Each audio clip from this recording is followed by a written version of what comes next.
Welcome to Mita's channel. Hello বন্ধুরা, good morning everybody. আজকে আমি আবার আমার নতুন চ্যানেল নিয়ে নতুন না, আমার মিতাস চ্যানেল নিয়ে আবার চলে এসেছি।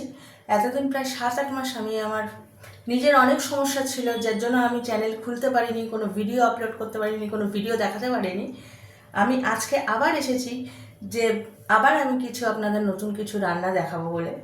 তো এতদিন আমার নিজেরও শরীর ভালো ছিল না, তারপরে আমি এখানে ছিলাম না, আমি আউট অফ স্টেশন ছিলাম। আমার মেয়ের পরীক্ষা ছিল, এখনও টিল নাও চলছে, এখনও শেষ হয়নি। আমার মেয়ে হায়ার সেকেন্ডারি দিচ্ছে, এখনও চলছে পরীক্ষা। অনেক রকম সমস্যার মধ্যে থেকে আজকে আবার আমি এর মধ্যে এসেছি।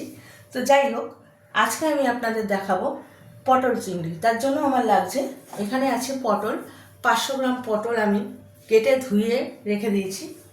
এখানে আমার চিংড়ি মাছ রয়েছে, কিছুটা মাছের তেল পোটা, যেগুলো মানে খুব ভালো লাগে খেতে। এটা আমি এমনি ভাজবো বা যাই হোক, আলু বেগুন দিয়ে ভেজে চচ্চড়ি করব। আর এখানে আমার 500 গ্রাম চিংড়ি মাছ আছে। তার সাথে আমার আছে আলু, যেখানে আমি আলু পটল চিংড়ি পটল করব বলে রেখেছি, আলুগুলোকে কেটে ধুয়ে রাখা। তার সাথে আমার রয়েছে পেঁয়াজ কাটা, তার সাথে আমার রয়েছে আদা রসুন পেস্ট, তার সাথে আমার রয়েছে টমেটো আর এই টিফিন বক্সে রয়েছে আমার কাঁচা লঙ্কা বাটা। আর তার সাথে আমার রয়েছে ধনে জিরে, এই টিফিন বক্সের মধ্যে আমার ধনে জিরে পেস্ট করা রয়েছে। তো চলুন আমি শুরু করি পটল চিংড়ি। আমি কড়াইটা গরম করতে দিয়ে দিয়েছি, কড়াই আমার তেতে গেছে।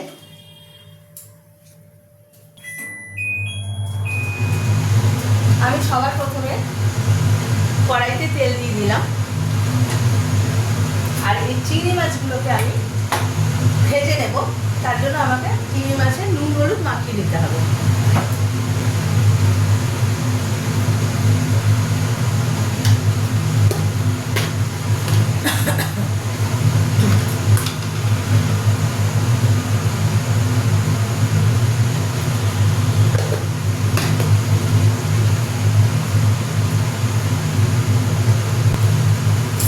আমার কড়াইটা তেতে গেছে, আমার তেলও গরম হয়ে গেছে। এবার আমি মাছগুলো তেলের মধ্যে ছেড়ে দেবো।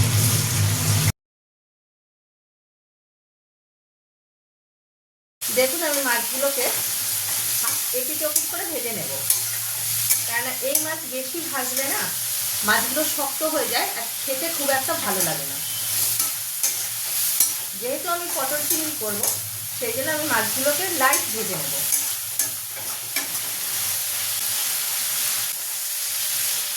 দেখুন, মাছগুলোকে আমি এরকমভাবে ভেজে নেব, এই অবস্থাতে আমি তুলে নেব।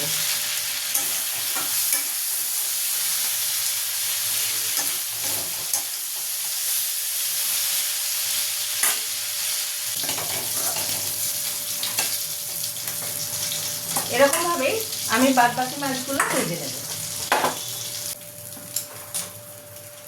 এবারে আমি ওই তেলের মধ্যে আরেকটু তেল দেবো।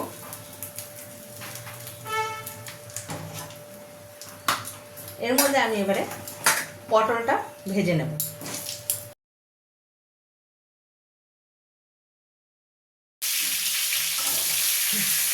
এবার পটলটা আমি লাল লাল করে একটু ভেজে নেব।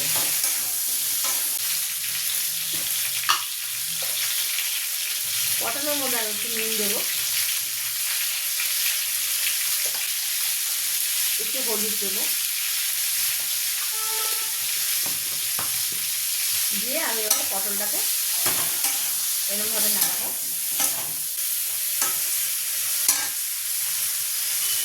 পটলটা ভেজে ফিরে আসছি।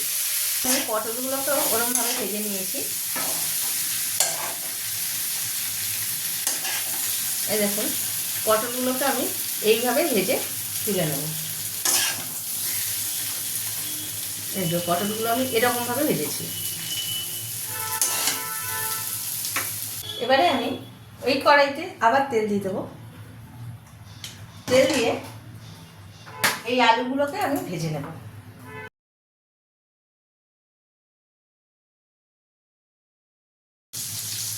তার মধ্যে একটুখানি নুন দেবো,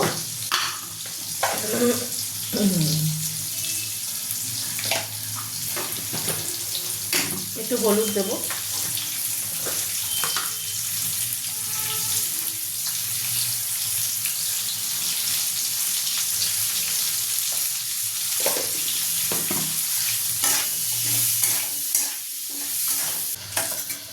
আলুগুলো আমার ভাজা হয়ে গেছে। এবার এই তেলের মধ্যেই আমি সামান্য একটু ঘি ফেলে দেবো। আমি সামান্য একটু ঘি ফেলে দিলাম। ওই এর মধ্যে ঘি আর তেলের মধ্যে আমি গোটা গরম মশলা ফেলে দিচ্ছি, দারচিনি আর এলাচ। তার মধ্যে আমি রং আসার জন্য সামান্য একটু চিনি ফেলে দেবো, সামান্য একটু জিরে দিয়ে দেবো ফোড়নে,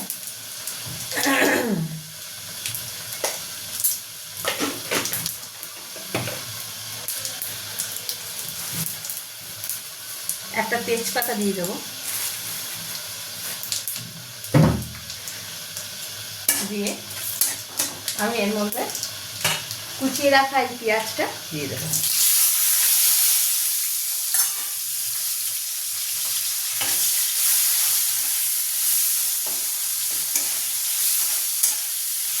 এই পেঁয়াজের মধ্যে আমি টমেটো দিয়ে দেবো, নুন দেবো যাতে পেঁয়াজটা নরম হয়ে যায় তাড়াতাড়ি আর টমেটোটা গলেও যায় তাড়াতাড়ি। নুন দিয়ে দিলাম, দিয়ে আমি নাড়াতে থাকবো যতক্ষণ না পেঁয়াজটা নরম হচ্ছে। তার মধ্যে আমি এখানে আমার আদা রসুন পেস্ট করা আছে, আমি একসাথে সব করে রাখি, কেননা আমার সকালবেলা হাজব্যান্ডের অফিস থাকে বলে আমার সকালবেলা অত সময় হয় না মশলা রেডি করার, তো আমি ছুটির দিনে সব করে রাখি। তো যাই হোক, এখানে আমি এই ছোটো চামচে 2 চামচ আদা রসুন বাটা দিয়ে দিলাম,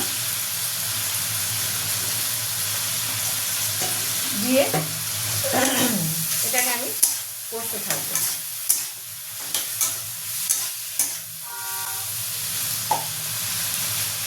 যতক্ষণ না আদা রসুনের কাঁচা গন্ধটা যায় ততক্ষণ আমি নাড়িয়ে যাব। তার মধ্যে আমি কিছুটা ধনে জিরে একসাথে বাটা ছিল আমার, এই ধনে জিরে আমি এর মধ্যে দিয়ে দিলাম। এই চামচে 1.5 চামচ আমি ধনে জিরে দিয়ে দিলাম।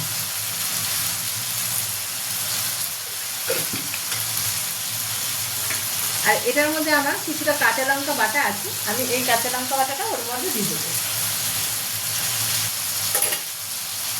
কাঁচা লঙ্কা যেহেতু আমার অল্প আছে, আমি এখানে কিছুটা কাঁচা লঙ্কা দিয়ে দিলাম। আমাকে বেটে রাখতে হবে আবার, দিয়ে এবার এটাকে আমি কষাবো।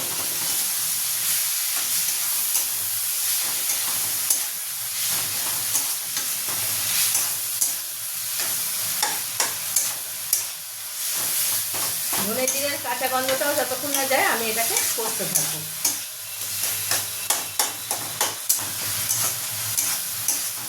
এবারে আমি ধনে জিরের কাঁচা গন্ধটা চলে গেছে, এবারে আমি এই ভেজে রাখা আলু আর ভেজে রাখা চিংড়ি মাছ আর পটল সব আমি এর মধ্যে দিয়ে দেবো, দিয়ে এটাকে আমি সব মশলার সাথে একসাথে কষাবো। এটা ততক্ষণ কষুক, আমি কিছুক্ষণ বাদে আসছি। এবারে আমি এটাকে কষিয়েছি, এবার এটাকে আমি কিছুক্ষণ হতে দেবো, ঢাকা দিয়ে সেদ্ধ হতে দেবো। আর আমার এখানে ইলেকট্রিক কেটিলের জল গরম হচ্ছে, আমি রান্নায় সবসময় গরম জলই দিই, কেন কাঁচা জল দিলে একটা পাঞ্ছা পাঞ্ছা একটা ভাব লাগে, তো সেই জন্য আমি এখানে গরম জল দেবো, যার জন্য আমি এখানে ইলেকট্রিক কেটিলে আমি গরম জলটা গরম করতে দিয়েছি। কিছুক্ষণ বাদে চলে এলাম, ঢাকা চাপাটা আমি খুলে দিয়েছি, খুলে এবার দেখি কতটা কী হয়েছে। এর মধ্যে আমার সব মশলাগুলো দেওয়া আছে, এর মধ্যে আমি একটু যেহেতু কাঁচা লঙ্কা দেওয়া আছে সেহেতু আমি এর মধ্যে রং আনার জন্য একটু কাশ্মীরি লঙ্কার গুঁড়ো দিয়ে দেবো। একটু কাশ্মীরি লঙ্কার গুঁড়ো এর মধ্যে দিয়ে দিলাম। আমি এর মধ্যে কাশ্মীরি লঙ্কার গুঁড়ো দিয়েছি, যেহেতু আমরা কাঁচা লঙ্কা খাই, কাঁচা লঙ্কাটা একটু বুঝে খাই, কারণ লাল লঙ্কাটা আমরা খাই না, যেটা এমনি লঙ্কা লাল লঙ্কার গুঁড়ো সেটা আমরা খাই না, আমরা তার বদলে কাঁচা লঙ্কা বাটা খাই। আর তার সাথে রং হওয়ার জন্য আমি দিই এখানে কাশ্মীরি লঙ্কার গুঁড়ো।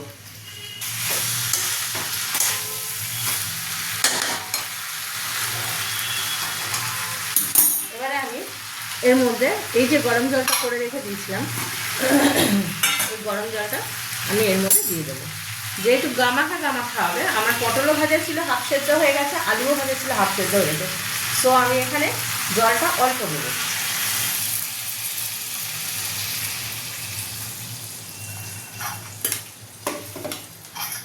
জলটা আমি অল্প দিলাম।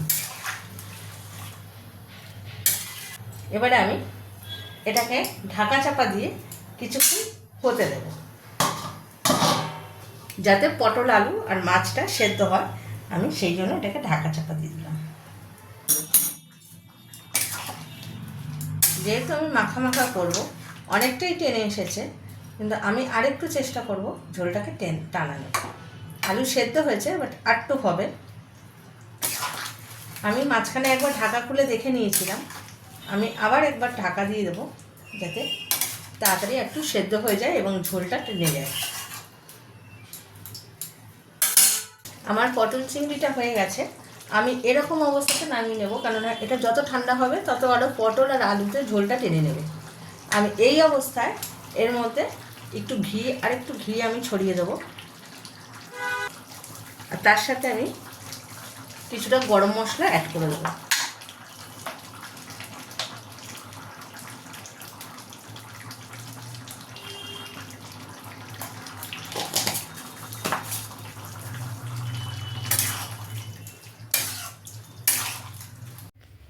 আমার পটল চিংড়িটা রেডি হয়ে গেছে।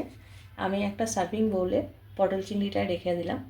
এবার আপনাদের যদি ভিডিওটা ভালো লাগে, লাইক করবেন, শেয়ার করবেন, কমেন্ট করবেন। ধন্যবাদ।